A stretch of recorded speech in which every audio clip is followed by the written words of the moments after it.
சேனலை சப்ஸ்கிரைப் பண்ணிவிட்டு பக்கத்தில் உள்ள பெல் ஐக்கானும் ப்ரெஸ் பண்ணிக்கோங்க.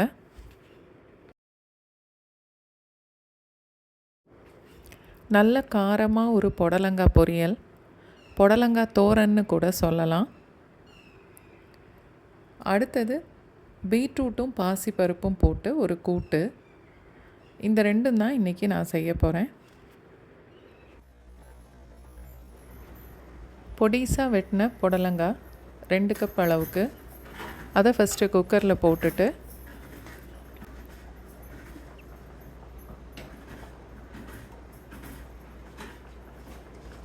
அரை கப் அளவுக்கு தண்ணி ஊற்றினா போதும்.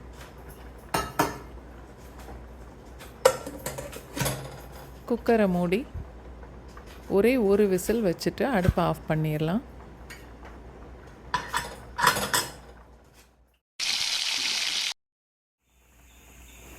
ரெண்டுலேருந்து 3 டேபிள் ஸ்பூன் வரைக்கும் தேங்காய், 2 இல்லை 3 மிளகாய் வத்தல், அரை ஸ்பூன் சீரகம், 2 பல் பூண்டு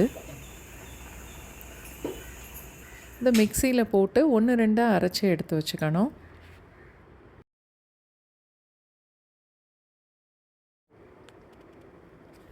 ஒரு டீஸ்பூன் அளவுக்கு எண்ணெய் ஊற்றிட்டு அது நல்லா சூடானதுக்கப்புறம் அரை டீஸ்பூன் கடுகு,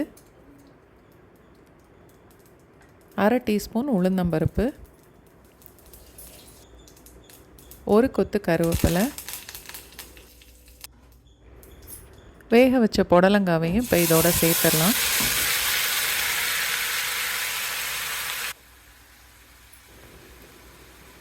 தேவையான அளவுக்கு உப்பு,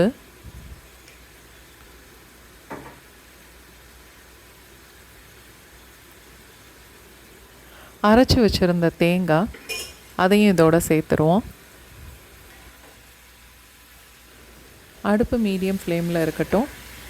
மசாலா, உப்பு, காய் எல்லாத்தையும் நல்லா சேர்த்து கலந்துட்டு 1 நிமிஷம் வரைக்கும் அடுப்பில் வச்சா போதும்.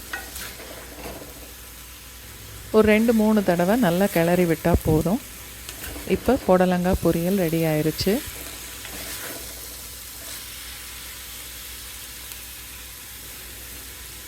அடுத்தது இது மாதிரியே ஈஸியாக பீட்ரூட் கூட்டும் பண்ணிடலாம். 1/4 கப் அளவுக்கு பாசிப்பருப்பு,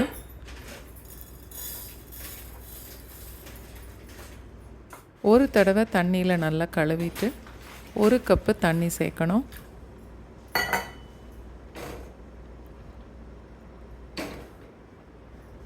அதோட 1 கப் அளவுக்கு வெட்டின பீட்ரூட் சேர்த்துருக்கேன். இப்போது குக்கரை மூடி அடுப்பு மீடியம் ஃப்ளேமை விடையுமே கம்மியாக வச்சுட்டு 2 இல்லை 3 விசில் வச்சுட்டு அடுப்பை ஆஃப் பண்ணிடலாம்.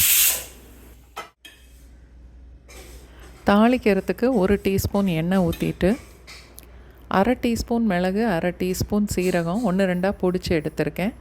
அதோட ஒரு கொத்து கருவேப்பிலை எல்லாத்தையும் எண்ணெயில் போட்டு அது நல்லா பொரிஞ்சதுக்கப்புறம்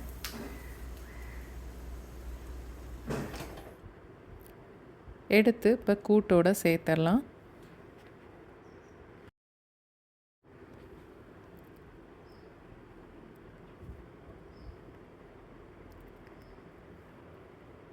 ஒரு 1/4 கப் அளவுக்கு தேங்காய் நல்லா நைஸாக அரைச்சி வச்சுருக்கேன். அதையும் இதோட சேர்த்துடலாம்.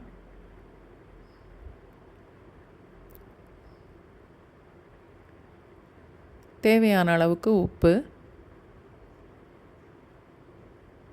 அடுப்பு லோ ஃப்ளேமில் இருக்குது. நல்லா கலந்துட்டு ஒரு 30 செகண்ட்ஸில் நம்ம அடுப்பை ஆஃப் பண்ணிடலாம். இப்போது பீட்ரூட் பாசிப்பருப்பு கூட்டும் ரெடி ஆயிடுச்சு.